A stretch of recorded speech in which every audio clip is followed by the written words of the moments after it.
In a time where we are still trying to get connection and community since COVID, my yard is the place where people go, I'm going to do stuff here. And it just makes me want to do more.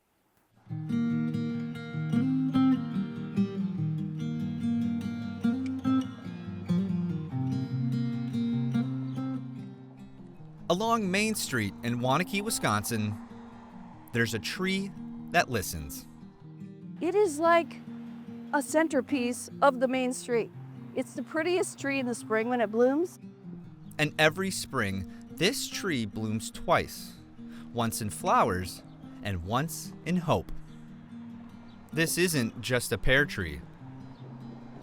It's a place where people say things out loud they don't always say anywhere else. It felt like it was a service to people who might not be able to tell these deepest, darkest wishes or dreams or prayers to someone, but they could put it out there into the world. They call it the wishing tree. In 2015, Deb Nice looked out her window and found that her ornamental pear tree suffered significant damage from a storm. She didn't have the heart to remove it. I was a little broken, just like the tree, after it got hurt, and I needed to do something to help me heal. And that's when she saw something a friend posted on social media.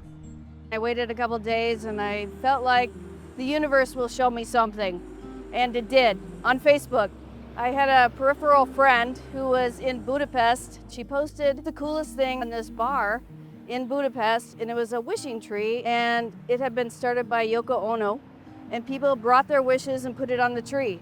And I thought, I can do that in my yard. She supplied the tree with tags and markers, and by the end of that year, there were more than 300 wishes hanging from its branches. I would come outside. It was like Christmas every morning. Some wishes carry a heavy emotional weight. I realized that some of the wishes were very, in some cases, painful. Painful to read, like, I wish my mom would find a job. While others feature a child's sense of humor. But they were countered by little kid wishes that you could barely read. Like somebody would say, I wish my sister would disappear. In little kid writing, I want an iguana. And so you might walk away going, that was great. And other times you go, wow, people are really carrying a lot of heavy stuff. And soon, Nice found a blossoming of her own healing. I thought I was giving something back to the community, and I actually found out I was also giving a present to myself, because I was going through some times too, and this helped to heal me too. More mending was needed in 2019 when Nice's father passed away. That's when she decided to expand the wishing tree services by installing a wind phone, which was made popular in Japan. So here we have the telephone of the wind. The wind phone is for anyone who maybe hasn't finished a conversation with someone, either due to death or just a broken relationship, where they can come, sit on the bench, pick up the phone, and say the things they need to say. Over the years, more storms came. Nearly half the tree was taken out in 2023. An arborist told Nice that a bolt repair would cost more than $1,000. She was reluctant to ask the community for help. So I put it up on Facebook and I said, please don't give if you don't want to, because it'll be fine one way or another. And before 8 hours had passed, we had raised all of it.